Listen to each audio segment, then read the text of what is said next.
Mathematical tools की भी बात कर लें सर, देखिए other than algebra, multiplication, division, वो सब तो हर सवाल के लिए चाहिए। ये कुछ स्पेसिफिक टूल्स हैं, vectors, trigonometry, basic coordinate geometry, calculus etcetera, जो अगर हम इनको थोड़ा रिफाइंड मैनर में लेकर चलें तो हमारी कैलकुलेशन में बड़ा हेल्प कर जाती हैं। कई बार तो बड़े लंबे लंबे सवाल बड़े छोटे हो जाते हैं। अगर ये 3-4 टूल्स हम लोग कैरी फॉरवर्ड करें तो अब इसको हम डिटेल में पढ़ाने वाले तो है नहीं, ये तो अपने आप में एक एक चैप्टर है मैथ्स के। हम लोग आपको सिर्फ कौन कौन से वेक्टर के टूल्स या कौन कौन से ट्रिग्नोमेट्री के टूल्स, उनके नाम बताने वाले। आप अपने मैथमेटिकल रेफरेंसेस से उनको प्लीज पढ़ लें। ये टूल्स हमको, वैसे भी तो मैथ्स यही है ना सर। बिल्कुल। हमने ये 4 चीजें जो पॉइंट आउट की, कि ये 4 टूल्स जो पॉइंट आउट किए, ये हमें लगता है कि इसको आपको ब्रश अप करने की जरूरत है। We obviously it is not possible that we are going to teach every part of this, because it will take a hell lot of time. Even kinematics will cover half of the mathematics in that case. Half of the mathematics course kinematics ही cover कर लेगा, तो वो तो हम नहीं करने वाले। What we have suggesting you just brush up these concept, but it doesn't mean कि you does not require any other mathematical capability. It means you don't need algebra. Obviously हम सारी चीजें तो नहीं मेंशन कर सकते, पर ये 4 चीजें बेसिकली आपको आनी चाहिए। अब ये कहोगे काउंटिंग भी आनी चाहिए, एडिशन भी आना चाहिए, मल्टीप्लिकेशन भी आना चाहिए, which we are not talking about. पर हाँ, ये 4 चीजें थोड़ा ब्रश अप करने की आपको जरूरत है। हम बेसिक आइडिया चैप्टर में इसको फ्रीक्वेंटली यूज करने वाले, तो इसलिए आप कहीं ऐसा ना हो कि आप एक बात समझिए, when you are going for a battle, what you have to do, for the first thing you have to do, you have to, आपको अपने वेपन्स जितने हैं उनको शार्पन करना पड़ा है। तेल वेल डाल दे भैया, ऐसा प्रैक्टिस कर, ऐसा ना कि आपने गन उठा के चलाई, वो जंग लगी हुई है और चली नहीं रही है, तो थोड़ा उसको ब्रश अप करना पड़ेगा। तो यही वो 4 चीजें हैं जिनको आपको ब्रश अप करना पड़ेगा to even not only in kinematics sir, पूरी फिजिक्स में ही आएगा। बिल्कुल, फिजिक्स में भी इनका मैंने शायद आपका स्टेटमेंट ही दे दिया था। सही कह रहे हैं सर, कह रहे हैं जो कह रहे हैं सिर्फ काइनेमेटिक्स में हमने इनके नाम उठा लिए, पूरे फिजिक्स में इन 4 की सबसे ज्यादा जरूरत। काइनेमेटिक्स में उठाना जरूर, क्योंकि यही सबसे पहली चीज है, इसलिए हमें उठाना। ठीक है, ओके। तो पहला टॉपिक वेक्टर्स। तो जैसा कि आपने देखिए, बात समझने की कोशिश की, थोड़ा सा बात कर लेता हूं इस पे कि थोड़ी सी बात करनी बनती है, क्योंकि फिजिकल क्वांटिटीज क्या, देखिए पूरी साइंस में जो हम बात कर रहे होते हैं, तो बिना क्वांटिफिकेशन के आप कंपैरिजन की पावर नहीं आ पाएगी। जैसे फॉर एग्जांपल आजकल सर, अगर कोई बोलता क्रीम भी आती है, वो फेयरनेस का कहती है, कितना फेयरनेस है, उसमें भी शेड्स काट 1, 2, 10, तो आप कैसे कंपेयर करेंगे कि ये ज्यादा गोरा है, कम गोरा, कहेंगे ये इससे ज्यादा गोरा है, वो उससे ज्यादा गोरा है, पर इन दोनों में ज्यादा गोरा कौन है? एक्स वाई में। yes. तो you need numbers, you need to compare, इसलिए सारी फिजिकल क्वांटिटीज डिफाइन है। अब फिजिकल क्वांटिटीज जब हमने डिफाइन की, तो हमें कई बार फिजिकल क्वांटिटी में उसकी वैल्यू के साथ साथ डायरेक्शन की भी जरूरत पड़ती है। नहीं तो हम पूरा एक्सप्रेस ही नहीं कर पाएंगे। जैसे फॉर एग्जाम्पल, अगर किसी ने पूछा मुझसे कि भाई ये यहां पर मैं खड़ा था, कि ये वो शॉप कहां पर है, मैं कहूंगा 20 मीटर फ्रॉम दिस प्लेस। अब वो बोलता है 20 मीटर फ्रॉम भी चला जाए, कहां जाए 20 metre from this place, then obviously what he needs direction. तो डायरेक्शन और मैग्नीट्यूड दोनों की रिक्वायरमेंट है। कई बार हमें लगता है कि वेक्टर जिसके पास दोनों होते हैं, एक्चुअली जिसके लिए दोनों की रिक्वायरमेंट है, डायरेक्शन भी चाहिए और मैग्नीट्यूड भी चाहिए। And this is a way we represent vector, this is a way, arrow लगा के ऊपर, ये तो आपको पता ही है, ए वेक्टर को रिप्रेजेंट किया है। और ये जो पहला चीज है मॉड लगा के बनाया हुआ है, दिस इज सर जैसे यहां पर लिखा है, ये है मैग्नीट्यूड, यानी कितना। ये क्या बताता, कितना। और ए कैप एक्चुअली इसका नाम है यूनिट, टेक्निकली इसका नाम यूनिट वेक्टर है, पर ये एक्चुअली क्या बताता है, कहां, डायरेक्शन। यानी कोई भी वेक्टर की अगर हम बात करें हिंदी भाषा में, अगर क्लियरली उस चीज को बोलूं, कितना और किधर, कितना और किधर, बिल्कुल सही बात, दो चीजें हैं, ताकि हम वेक्टर को बता पाएंगे, पूरा बता सकें। और ये जो हमारा है, इसको अब मानिए, जैसे सर ने इसको नाम, अब सर ने कहा इसका नाम यूनिट वेक्टर क्यों रखा, क्योंकि अगर मान लो मैंने लिखा होता सिर्फ ए कैप लिखा होता, vector A is equal to A cap, इसका मतलब है यहां 1 लिखा हुआ है, कुछ नहीं लिखा होता, इतना तो मल्टीप्लिकेशन आपको याद है तो 1 ही हुआ। इसका मतलब है अगर कोई वेक्टर ए कैप के बराबर है तो उसका मैग्नीट्यूड 1 है, that's why it is called unit vector. तो यूनिट वेक्टर डायरेक्शन को तो रिप्रेजेंट कर ही रहा है, और उसकी मैग्नीट्यूड भी 1 है। और एक बार कई बार सर ये कहूं क्या कि unit vector is the mathematical name of direction, मतलब अंग्रेजी में डायरेक्शन, मैथ्स में। बिल्कुल सर, क्योंकि डायरेक्शन को क्वांटिफाई करना था। अच्छा, वही आपने बोला था कि physical quantities, quantification, and so magnitude, and so direction, और डायरेक्शन का quantification is the unit vector. और कई बार ऐसे ऐसे कैसे कई बार कंफ्यूजिंग स्टेटमेंट आता है, unit vector has no unit. ये जो आ जाता है सर, मुझे तो अंग्रेजी आती है, मैं तो कहूंगा सर सबसे आगे लिखा है यूनिट। ये तो ये गलत लिखा है। यूनिट वेक्टर यहाँ पे जो यूनिट है, okay, this is very important. सही, यहाँ पे जो यूनिट है ये बता रहा है कि उसका मैग्नीट्यूड 1 है। It is not talking about it has some unit like kilogram, metre second, metre per second या KG metre per second. It just gives the number value and it is totally dimensionless, यानी unit vector has no unit or no dimension. Am I right, sir? बिल्कुल सही। जैसे अगर मैं बोलूं कि एक फोर्स लग रहा है 10 न्यूटन ईस्ट, तो इसमें 10 न्यूटन हुआ उसका मैग्नीट्यूड, ओके, एंड ईस्ट हुआ उसका डायरेक्शन। और ईस्ट की कोई भारी, ईस्ट का कोई भार या वैल्यू तो हो ही नहीं सकती, ईस्ट की कोई, तो वो इट्स लाइक 1 ईस्ट।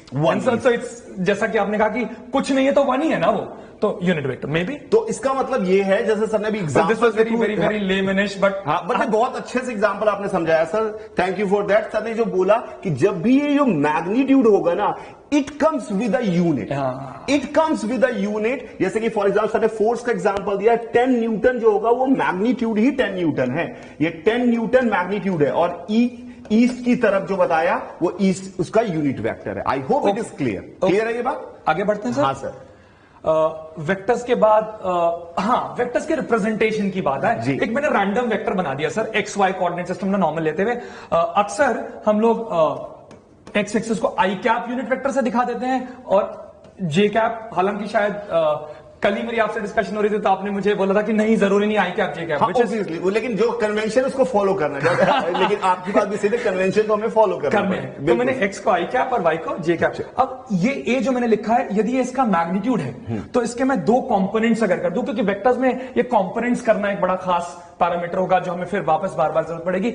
एनएलएम में हम शायद उस पर बहुत ज्यादा चर्चा करेंगे, यहां कभी कभार हमें जरूरत पड़ जाएगी, आगे रिलेटिव वगैरह पढ़ेंगे तब। तो अगर ये एक वेक्टर है, इसके मुझे टुकड़े करने, कंपोनेंट्स करने हैं और इसको एक्सप्रेस करना है। अब केवल ए लिख दूं तो जैसा कि सर मैग्नीट्यूड बताया था केवल वही आएगा, तो मुझे मैग्नीट्यूड डायरेक्शन दोनों को लेकर कुछ लिखना आना चाहिए। यानी ए वेक्टर को मैं कैसे लिख सकता हूं, तो आप देखें यहां पर अगर मैं अपना राइट एंगल ट्रायंगल बना लूं तो ये बेस हो जाना चाहिए ए कॉस थीटा, पता है ना आपको कॉस थीटा क्या होता है, और साइन थीटा, ए साइन थीटा।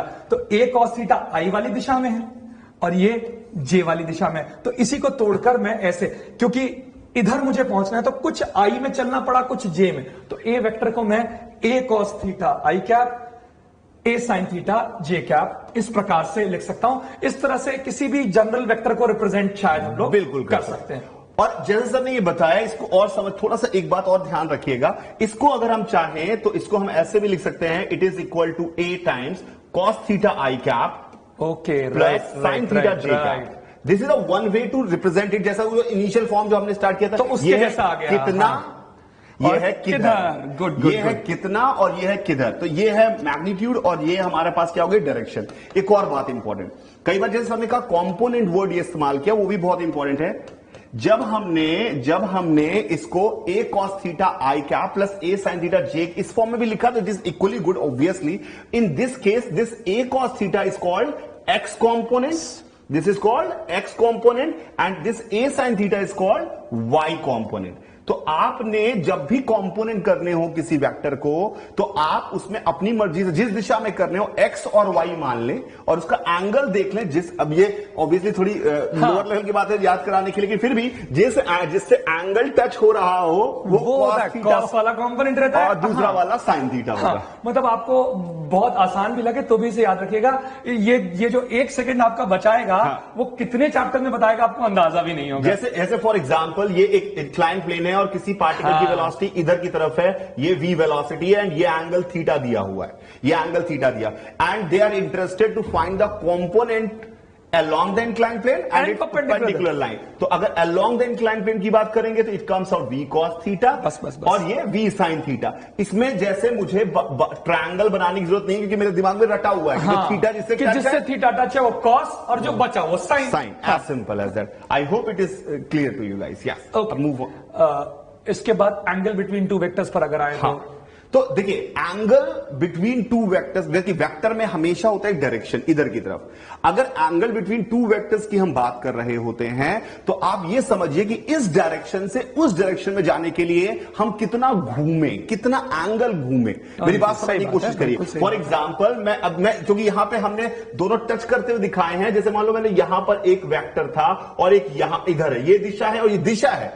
दिशा की बात इंपॉर्टेंट है, यहां पे मैग्नीट्यूड ऑफ वेक्टर इंपॉर्टेंट नहीं है, बात ही नहीं कर रहे हम। सिर्फ दिशा इंपॉर्टेंट। बिल्कुल। पहले मैं इस दिशा में जा रहा था, अब मैं इस दिशा में जा रहा हूं, तो मैं कितना घूमा। तो मैंने कहा यार मैं इस दिशा में अब मैं जा रहा था और इस दिशा में जा रहा हूं, तो कितना घूमा, तो उसको कैसे देखूंगा, उसको देखने के लिए मैंने कहा ये दिशा में गया, इधर जा रहा था, इधर जा रहा था, इधर चला गया, तो मैंने यहां पर कहा कि ये एंगल घूमा। तो अल्टीमेटली डायग्राम बनाते समय मैंने को दोनों को साथ में स्टार्ट करते हुए, यहां से अगर देखा जाए इस पॉइंट से, एक इसको इस दिशा को और इस दिशा को साथ में दिखाया हुआ है, जैसे वहां पे दिखाया हुआ है, और ये हमने दिखा दिया ये एंगल। इसमें भी इसी दिशा को एक्सटेंड किया है, क्योंकि हमें एक्चुअली एक ही जगह से दोनों दिशाओं को दिखाना है और देखना कितना घूम रहे हैं। तो इसमें ए दिशा से बी दिशा के बीच का एंगल, ए दिशा अभी भी यही वाली है और बी ये वाली है, तो ये एंगल थीटा है। तो ये एंगल में बहुत कंफ्यूजन होता है, याद रखिएगा, ये गलती मत करिएगा।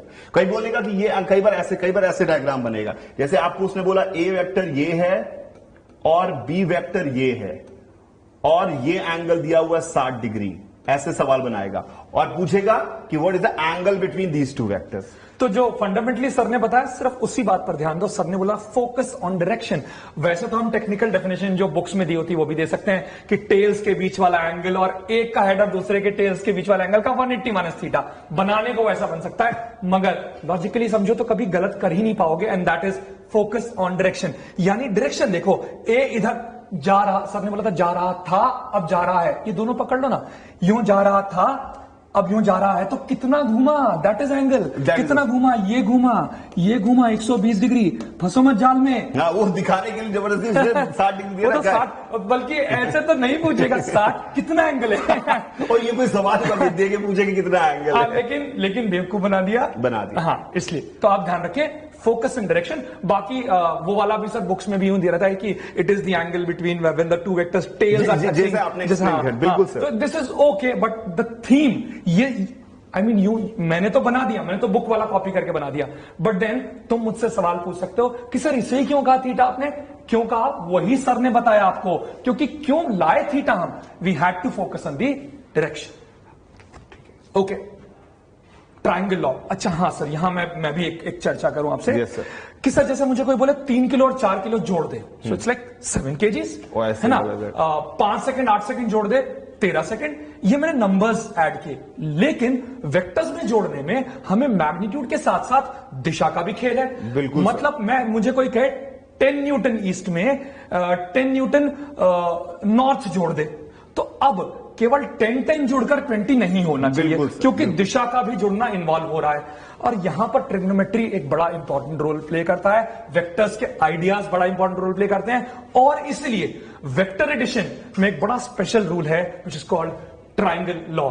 यानी दो वेक्टर्स जोड़ने के लिए मेरे को सिंपली नंबर्स नहीं जोड़ देने, अगर वो स्केलर एडिशन है, अगर मुझे दो वेक्टर्स जोड़ने हैं तो चूंकि दिशाएं भी जोड़नी है, तो उसके लिए एक स्पेशल मैथमेटिकल लॉ है जिसको हम लोग triangle law of vector addition कहते हैं। इसका स्टेटमेंट कुछ यूं है, if two vectors are represented by two sides of a triangle taken in order, मतलब पहले एक वेक्टर बनाया फिर दूसरा वेक्टर बैक टू बैक लगातार बना दिए, then the third closing side joining the tail of the first to the head of the second vector, वो उसका रिजल्टेंट वेक्टर कहलाएगा। रिजल्टेंट मतलब उनका जो नेट इफेक्ट है, and that may not be a simple addition. हाँ, शायद कभी हो भी जाए। तो आपको सर क्यों, अगर मेरे पास एक 5 न्यूटन नॉर्थ और 10 न्यूटन नॉर्थ है, तो 5 न्यूटन नॉर्थ 10 न्यूटन नॉर्थ तो 15 हो ही जाएगा। ये स्केलर जैसा ऐड हुआ था, इसमें भी दिशा ऐड है, पर वो ये ट्राइंगल लॉ उसको भी कहीं ना कहीं इनकॉर्पोरेट कर लेगा। Maths is blind, maths unbiased results नहीं देता, मैथ्स हर जगह ही सही तरीके से उत्तर दे देगा।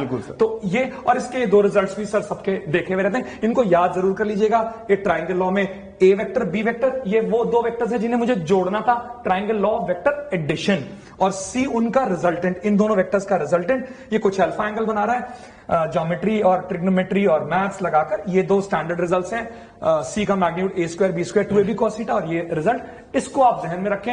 आई एम अज्यूमिंग कि ये बड़ा ही स्टैंडर्ड सा रिजल्ट है, आपने मैथ्स में वेक्टर्स में ही पढ़ा हुआ है और शुरुआती फिजिक्स में भी आप इसको पढ़ चुके हैं, इसकी एप्लीकेशन बार बार पड़ेगी, सो इट इज हियर।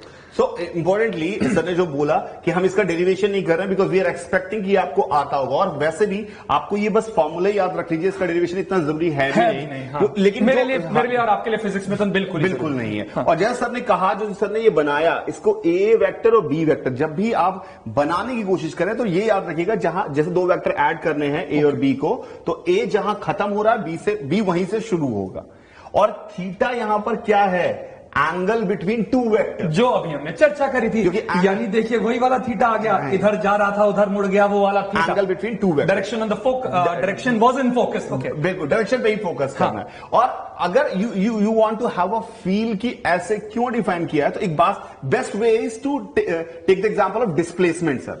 क्योंकि अगर मान लो आपका घर यहां था और आपका ऑफिस यहां पर था, या स्कूल यहां पे था, समझिए स्कूल यहां पे था, तो स्कूल आपका यहां पर, ठीक, थैंक यू सर, तो स्कूल आपका यहां पर था, आपका घर यहां पे था, एक आदमी ऐसे गया और ऐसे गया, तो आउटपुट क्या मिला उसको, अगर उसको मैं सिंगल वेक्टर से बोलूं कि गया कहां, किधर पहुंचा, तो अपन कहेंगे यहां चल के सर वो यहां पहुंचा, तो यानी यही तो अल्टीमेटली आउटपुट है। आउटपुट क्या चीज है, सी आउटपुट है। और नॉट ओनली फॉर दिस, अगर कोई ऐसे जाकर ऐसे पहुंचा होता तो भी यही आउटपुट है। तो यानी आउटपुट को हमेशा क्या है, इनिशियल, जो सर ने बताया था, पहले वेक्टर जहां पे हम स्टार्ट कर रहे हैं उसका, पहले वेक्टर जहां से स्टार्ट कर रहे हैं और दूसरा वेक्टर जहां खत्म हो रहा है, उसको दोनों को ज्वाइन करेंगे, वही आपका रिजल्टेंट होगा, वही आपका नेट इफेक्ट होगा। नेट इफेक्ट होगा, बिल्कुल। और सर फिर इसको हम लोग बाकी सारे, जैसे डिस्प्लेसमेंट से तो हमने, क्योंकि हमारी समझ सबसे क्योंकि फोर्स हमको एरोस से नहीं दिखता, डिस्प्लेसमेंट पता नहीं, कहीं ना कहीं मुझे तो जैसे आपने कहा, मुझे डिस्प्लेसमेंट एरोस से दिखते हैं, फोर्स एक बार को एरो से भले ना दिखता हो, हालांकि रिप्रेजेंटेशन हम सबका ही एरो से करते हैं, वो तो वेक्टर्स का रिप्रेजेंटेशन। आगे बढ़े तो हाँ, जैसे उस एग्जाम्पल में हमने दो लिए थे, तो अब बेसिक अगर आपको रिजल्टेंट का फंडामेंटल समझ में आया, तो आपको समझ में ये भी आना चाहिए, जरूरी नहीं कि बार बार दो ही चीजें हो। मान लो फॉर एग्जाम्पल यही होम था और ये आपका स्कूल था, और स्कूल से होम जाने का रास्ता आपने ऐसे किया, पहले इधर चले, फिर इधर चले, फिर इधर चले, फिर इधर चले, कैसे भी फंडामेंटल वही वेस्ट करता है हो सकता सर, इधर खुदाई चल रही है इसलिए वो इस रास्ते घूम के जाना, और कई रीजन और भी हो सकते हैं, मुझे नहीं पता कि क्या हो सकता है कि उसको ये रास्ता उसने क्यों चूज किया, लेकिन फिर भी अल्टीमेटली उसका रिजल्ट क्या आया, वो यहां से यहां गया। तो करना क्या है, कभी भी आपको ये डायग्राम बनाने के लिए आप एक वेक्टर से दूसरा वेक्टर ज्वाइन करते जाएं, और फाइनल रिजल्टेंट क्या होगा, initial point of the first vector and final point of last vector, exaggerated version of triangle rule. Exact, बिल्कुल सही बात, उसी को एक्स्ट्रापोलेट किया हुआ है हमने। तो आर हो गया A plus B plus C plus D, 4 भी नहीं करोड़ हो, कोई फर्क कितने, नहीं। हाँ, 4 ही क्यों, हमने 4 का डायग्राम बना दिया, इससे ज्यादा मेहनत नहीं हो पाती है। ओके, और प्रोडक्ट्स पर, हाँ, जिस तरह से एडिशन के रूल्स में डायरेक्शन की बात थी, तो सर मल्टीप्लिकेशन में भी तो पंगे फंसेंगे। बिल्कुल। तो यहां पर मैंने दो तरह के प्रोडक्ट्स, वैसे तो एक multiplication of scalar by vector भी है, पर प्राइमरीली जो मैं स्पेशल देखूं तो स्पेशल मुझे एक डॉट प्रोडक्ट दिखा और एक क्रॉस प्रोडक्ट दिखा, which are something like this. हाँ, सो बेटा जैसे सर ने कहा कि वेक्टर एडिशन वैसा नहीं था जैसे आपने 5 किलो 6 किलो जोड़ दिया, वैसा नहीं था, उसमें भी हमें एक रूल बनाना पड़ा। On the same logic, we have defined product of the vectors, which is not like 3 multiplied by 4 is equal to 12. Yeah. And it is totally based on the need. Actually, हमें आगे चल के physics में आगे आपको दिखाई देगा, हमें जरूरतें पड़ी कि क्यों हमने ऐसे डिफाइन किया। yes. On the basis of need, we defined there are 2 kind of products जो हमें जरूरत पड़ी। हो सकता है आगे चलकर कोई ऐसी सिचुएशन आए कि हमें तीसरी पॉसिबिलिटी हो, तो हम तीसरा प्रोडक्ट भी डिफाइन करें, पर अभी हमें 2 तरह के जरूरत पड़ी प्रोडक्ट डिफाइन करने की। One is called dot product and one is called cross product. ठीक है, मैं इंटरप्ट करूंगा। हाँ सर का एक बड़ा पॉपुलर डायलॉग है, फिजिक्स जो हम लोग जेई में पढ़ रहे हैं, दिस इज नीड बेस्ड, और इसी बेसिस पर हम लोगों ने बहुत सारी चीजें आगे से आगे फिजिक्स में करी हैं। This is one very good example. बिल्कुल सर, हम लोग नीड बेस्ड फिजिक्स ही पढ़ रहे हैं, क्योंकि हम कितनी चीजें तो छोड़ ही देंगे। हम काइनेमेटिक्स पढ़ेंगे तो एयर रेजिस्टेंस छोड़ देंगे, क्यों, क्योंकि हमारा पर्पस उस समय एयर रेजिस्टेंस शायद लेना, मैं शायद आगे की बातें कर गया, but I mean that's the idea of need based जो सर बोल रहे थे, और उसी से इंस्पायर होकर ये सारी चीजें। इवन सर पूरी फिजिक्स में भी हमें जब चीजों की जरूरत पड़ती रहती है तो हम उसे डिफाइन करते रहते हैं, जरूरत के हिसाब से करते। जैसे फॉर एग्जांपल कई बार हम ऐसे सोचे कि भाई दो लोग रेस कर रहे हैं, ए मतलब ए और बी की रेस हुई, ए और बी की रेस हुई, और सर उसका आउटपुट आया बी इज द विनर, ठीक है। और ए और सी की रेस हुई, उसका आउटपुट आया सी इज द विनर। अब आपको बिना बी और सी की रेस कराए आप क्या बता सकते हैं कि इनमें कौन जीतेगा? यस, ये तो पंगा आ गया। इसमें नहीं बता सकते, इनकी रेस करानी पड़ेगी। तो हमने एक टर्म डिफाइन किया, वेलोसिटी। किसने कितनी दूरी कितने समय में तय की, हमने एक वेलोसिटी कंपेयर की। अब हम वेलोसिटी अगर एसोसिएट करते तो बीसीएम बिना दौड़ाए भी बता सकते। तो यानी पावर ऑफ स्पेकुलेशन हमारे पास इन फिजिकल क्वांटिटीज को डिफाइन करने से आती है। तो ये स्पेकुलेशन की पावर हमें डिफाइन करने से आती है, और वो जैसे जरूरत पड़ती जाती है हम डिफाइन कर जाते हैं। कभी आपने सोचिएगा कभी इस पे जाके कि रेक्टेंगल का एरिया लेंथ इंटू विड्थ ही क्यों होता है? Why it is not 2 into length into width? Give me an answer and think over it. The reason we don't need, हमें रिक्वायरमेंट के हिसाब से डिफाइन किया, वो तो 2 तो चाहिए। और हमें लगा 2 की कोई जरूरत नहीं है, सिंप्लीफाइड फॉर्म चाहिए, तो हमने इसको लेंथ हमने डिफाइन किया, होता नहीं है।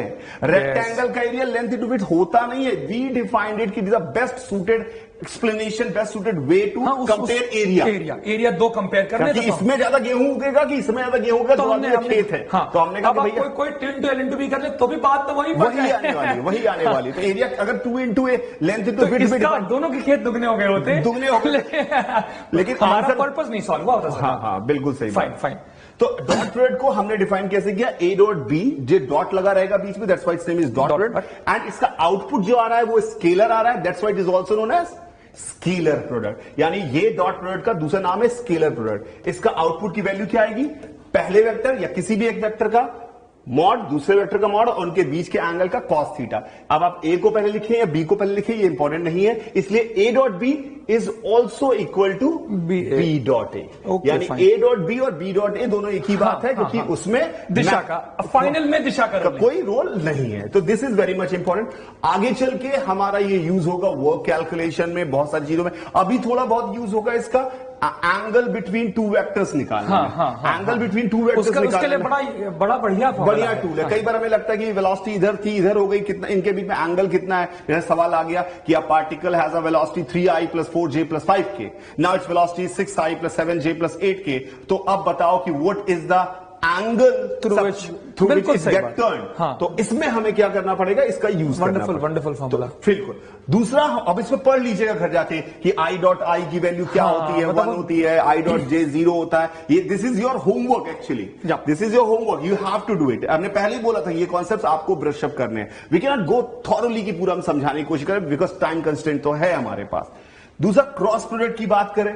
क्रॉस प्रोडक्ट का आउटपुट क्या आने वाला है? क्रॉस प्रोडक्ट का आउटपुट जो आने वाला है वो आने वाला है वेक्टर, और इसीलिए क्रॉस प्रोडक्ट का दूसरा नाम क्या है? Vector product. क्रॉस प्रोडक्ट का दूसरा नाम है वेक्टर प्रोडक्ट, और इसका आउटपुट वेक्टर आने वाला है। इसमें इसका पहले 2 वेक्टर आएगा, तो वेक्टर में हमें 2 चीजें बतानी पड़ती है, क्या? कितना और किधर। तो सबसे पहले मैं कितना की बात करें, यानी कि अगर जो आउटपुट आने वाला है उसका मॉड की अगर हम बात करें तो आएगा mod A mod B sine theta, ये आएगा। और उसके साथ ये जो एन कैप है, यानी दिशा जो सबने एन कैप लिखा हुआ है, इसको कैसे डिफाइन करेंगे? उसके लिए हमें ये रूल इस्तेमाल करना है, right hand thumb rule. What is this rule? कैसे काम करता है?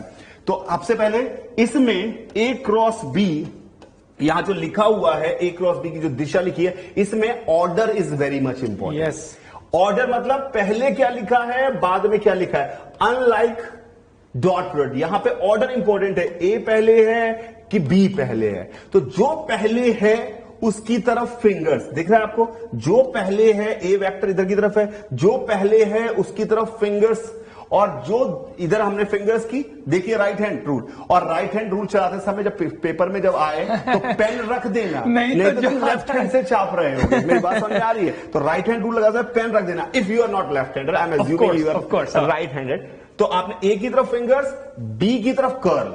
अगर हम बी की तरफ कर्ल करेंगे, ये फिंगर्स बी की तरफ कर्ल होंगी। अगर मान लो फॉर एग्जांपल आपने कहा ए की तरफ फिंगर्स रखनी है, आपने ऐसे रख दी, और आपने कहा मैं बी की तरफ कर्ल करूंगा, तो आप बी की तरफ कर्ल करेंगे, तो ये आपके जीवन का आखिरी सवाल है। पॉइंट ये आप- सर, ये और दूसरी बात, और ये रूल नॉर्मल हैंड्स के लिए है, हाँ। नॉर्मल ह्यूमंस के Normal लिए है। humans अब कोई कहे सर मैं तो कर लेता हूं तो तुम्हारे लिए क्षमा करो। और नॉर्मल आदमी अगर ये करेगा कि ए की तरफ फिंगर्स उसने ऐसे की और बी की तरफ कर्ल कर दिया, तो बेटा ये तुम्हारे जीवन का आखिरी सवाल होने वाला है। उसके बाद दोबारा अगर normal है, बिल्कुल नॉर्मल सही। ह्यूमन बीइंग है तो ए की तरफ फिंगर्स, बी की तरफ curl, thumb will give the direction of A cross B. अगर मान लो बी क्रॉस होता तो बी की तरफ फिंगर्स, ए की तरफ curl, direction will be downward. यानी A cross B and B cross A are opposite vector, not यानी equal. उनके they are not equal, they are In actually fact, सही बात they are opposite because they both have the same magnitude. Because magnitude में तो कोई मतलब ही नहीं है, ए लिखो पहले या बी लिखो पहले, लेकिन डायरेक्शन में मतलब है। यानी एक ऊपर आ रहा है तो एक नीचे आ रहा है, तो ए क्रॉस बी करके देखिए, ए ऊपर की तरफ है, बी इधर की तरफ है, ए क्रॉस बी किधर आएगा, ए ऊपर की तरफ, बी इधर की तरफ, ए क्रॉस बी इधर की तरफ आएगा। जैसे ए इधर की तरफ है, ए इधर की तरफ है और बी हमारे इस तरफ है, तो ए क्रॉस बी ऊपर आ गया। तो this is a way you have to work out. तो ए क्रॉस बी देखिए आगे चल के सबसे ज्यादा यूज होने वाला है ये मैग्नेटिज्म में। मैग्नेटिज्म में वो तो सर मेरे ख्याल से आधे टाइम आप लोग आप पढ़ाई कर रहे हो और कोई बाहर से आए तो लोग सोचेगा बोलेंगे ये क्या पागल है ये ये, क्या कर रहा है? बैठे बैठे ये हाथ ऐसे क्यों घुमा रहा है। इज बिकॉज बहुत फ्रीक्वेंटली वहां पर हमको क्रॉस प्रोडक्ट की जरूरत और पड़ती है। क्रॉस प्रोडक्ट के लिए हमारा मैग्नेटिज्म चैप्टर की बात करें। क्रॉस प्रोडक्ट और मैग्नेटिज्म का रिलेशन हम ऐसे बोलते हैं क्लास में कि अगर आपको क्रॉस प्रोडक्ट में डायरेक्शन हाथ राइट हैंड रूल आता बिल्कुल है सही बात। तो आपको मैग्नेटिज्म आपका आता। चैप्टर वहीं खत्म हो गया। जिस दिन आपको ये आ गया, जिस बिल्कुल दिन सही। और अगर आपको नहीं आता है तो भी खत्म हो गया। दोनों अलग अलग तरीके से हो गए, लेकिन अलंकार जिसको है ये हिंदी का, ढूंढ के आना कौन सा है, ये भी होमवर्क है तुम्हारा कि अगर तुम्हें क्रॉस प्रोडक्ट आता है तो खत्म हो गया और नहीं आता तो भी खत्म हो गया। बस एक्सप्रेशन में डिफरेंस है, वहां का डिफरेंस था। ठीक है, मूविंग फॉरवर्ड।